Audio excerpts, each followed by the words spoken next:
அனைவருக்கும் கோபிநாத்தின் அன்பு வணக்கங்கள் நண்பர்களே. நாளைய தினம் சனிக்கிழமை, சனி பிரதோஷம் வருகின்றது. ரொம்ப அற்புதமான நாள். மறக்காம அனைத்து சிவபக்தர்களுடனும் பகிர்ந்து கொள்ளுங்கள். அவர்கள் மறந்திருந்தாலும் ஞாபகப்படுத்தும் வகையில் இருக்கட்டும். சிவபெருமானுக்கு இருக்கக்கூடிய விரதங்களில் ரொம்ப உயரியதாக கருதப்படுறது இந்த சனி பிரதோஷ விரதம் அப்படின்னு சொல்லக்கூடியது.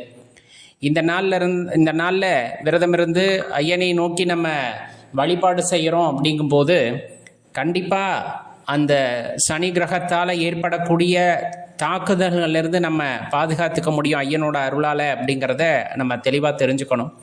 இன்னொன்று, மிக ஆற்றல் வாய்ந்த நாள்.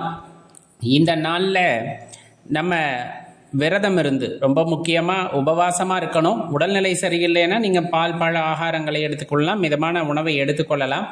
அந்த உபவாசமாக இருந்து நீங்கள் சொல்கின்ற அந்த பஞ்சாட்சர மந்திரம் அப்படிங்கிறது கண்டிப்பாக பார்த்தீங்கன்னா உங்களுக்கு எல்லை இல்லாத ஒரு ஆனந்தத்தை இன்றைய தினத்தில் உண்டாக்கும்னா மாற்று கருத்து இல்லை. நீங்கள் விரதம் இருந்து ஆலயத்திற்கு போய் அங்கே உங்களால் முடிஞ்சனா சின்ன சின்ன உழவார பணிகளை செய்வது சிறப்பு. நம்ம அந்த பிரதோஷ நேரத்தில் அபிஷேக ஆராதனைகள் எல்லாம் ஆரம்பிப்பாங்க. அதில் நம்மளால் முடிஞ்சது அப்படின்னா பாலோ தயிரோ திருமஞ்சன பொடியோ இல்லை அபிஷேக திரவியங்கள் ஏதேனும் நம்மால் வாங்கி கொடுக்க முடியுது அப்படின்னா அபிஷேகத்திற்கு வாங்கி கொடுக்கலாம். அதில் ரொம்ப முக்கியமானது அப்படின்னு பார்த்தோன்னா, இப்போ நம்மளால் எதுவுமே வாங்கி கொடுக்க முடியலன்னா குறைந்தபட்சம் வில்வம் இருக்குது அப்படின்னா கொண்டு போய் அங்கே சமர்ப்பிக்கலாம். பூக்கள் நம்ம வீட்டில் பூத்து இருக்குது அப்படின்னா நம்ம கைகளாலேயே கட்டும் பொழுது பஞ்சாட்சர மந்திரத்தை சொல்லிக்கொண்டே மனதில் இறைவனை நினைத்து கொண்டே அந்த பூக்களை தொடுத்து கொண்டு போய் ஆலயங்களில் கொடுக்கலாம். நெய் விளக்கு 1 முடிந்தால் ஏற்றி வைக்கலாம். அது ரொம்ப சிறப்பு அன்றைய தினத்தில் அங்கே செய்கிறது.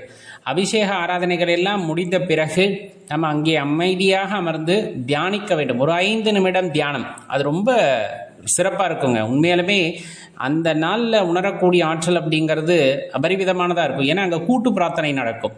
கூட்டு பிரார்த்தனை நடக்கின்ற இடத்துல நம்மளுடைய ஆற்றல் மேலெழும் அப்படின்னு சொல்லுவாங்க. அந்த நேரத்தில் நம்ம தியானம் செய்கிறோம் அப்படின்னா கண்டிப்பாக அந்த ஆற்றலை நம்மால் உணர்ந்து கொள்ள முடியும் அப்படிங்கிறத தெரிஞ்சுக்குங்க. அதுக்கப்புறமா ஆலயத்தை சோமசூக்த பிரதட்சணம் அப்படிங்கிற முறையில் சுற்றி வர்றதும் ரொம்ப சிறப்பான விஷயம். இன்றைய தினத்தில் நந்தியம்பெருமானுக்கு பச்சரிசி வெல்லம், அதே போல் அருகம்புல் மாலை வைக்கலாம். வில்வ மாலையும் அந்த இடத்துல நந்தியம்பெருமானுக்கு சமர்ப்பணம் செய்யலாம்.